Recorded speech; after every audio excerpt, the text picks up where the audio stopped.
1,53,000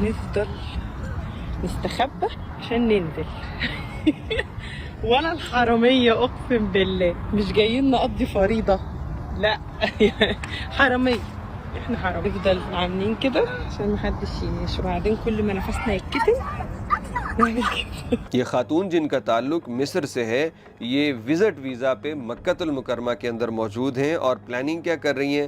حج کی، اور اپنی ویڈیو میں کہتی بھی ہیں کہ ہم فریضہ حج ادا کرنے کے لیے یہاں پہ آئے ہیں اور بڑی مکہ کی فضاؤں میں خوف کی ایک لہر اٹھی ہوئی ہے۔ ہم کوئی چور ہیں جو ہمیں اس طرح سے حکومت مطلب پکڑ رہی ہے، سب کچھ کر رہی ہے۔ اب یہ خاتون اپنا چہرہ دکھاتی ہے، لہجہ اس کا مصری ہے، سب کنفرم ہے۔ اب مجھے بتائیں کہ اس سے بڑی چوری کیا ہوگی کہ آپ اللہ کے ساتھ بھی دغا بازی کر رہے ہیں، بندوں کے حقوق بھی آپ تلف کر رہے ہیں۔ مطلب کیسے؟ اب جو بھی انسان دنیا میں کہیں بھی وعدہ کرتا ہے تو اس کے اوپر سب سے پہلا ضامن وہ اللہ رب العزت کو بناتا ہے۔ اور کس طرح؟ مطلب دو بندوں کا اگر عہد ہے تو اس میں جو سب سے پہلا عہد تو اللہ سے کرتا ہے نا کہ میں یہ پورا کروں گا۔ تو اگر وہ بندے کے ساتھ وعدہ خلافی کرتا ہے تو وہ اللہ کے ساتھ بھی وعدہ خلافی کر رہا ہے، کیونکہ اس کا پہلا ضامن تو وہ اللہ کی ذات تھی، وہ گواہ تھا اللہ، تو وہ حیا نہیں کر رہا۔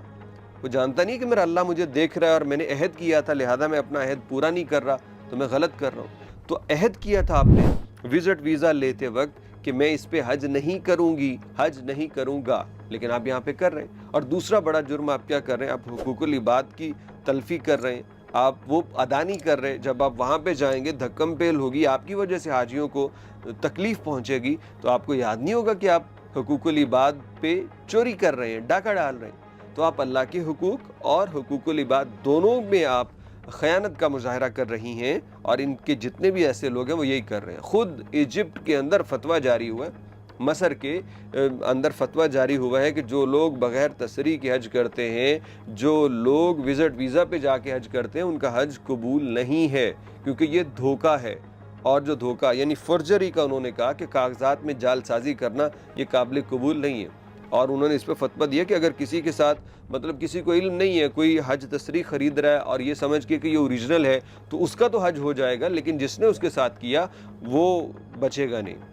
اور اگر کسی کو یہ ذرا بھی شک ہو جائے کہ جو مجھے تسریح مل رہی ہے یہ اوریجنل ہے یا نہیں، تو پھر اس کا حج نہیں ہوگا، کیونکہ اس کے علم میں آ گئی بات۔ ہاں بھول چوک میں اگر اس کو پتہ نہیں چلا، اس نے پیسے ادا کیے اور اس کو اگر فیک حج پرمٹ دے دیا کسی نے، تو اس کا حج ہو جائے گا، کیونکہ اس کے علم میں نہیں ہے۔ اس کے علاوہ باقی تمام لوگ قانون کی اور شریعت کی گرفت میں آئیں گے، لہذا یہ خواتین ان جیسے جتنے بھی ہیں ان کو روکیے کہ آپ اگر اپنا حج قبول کروانا چاہتے ہیں اللہ سے تو پورے نظام کے ساتھ آئیے، قانون کو توڑ کے جعل سازی کر کے دھوکہ دے کے حج نہ کیجئے۔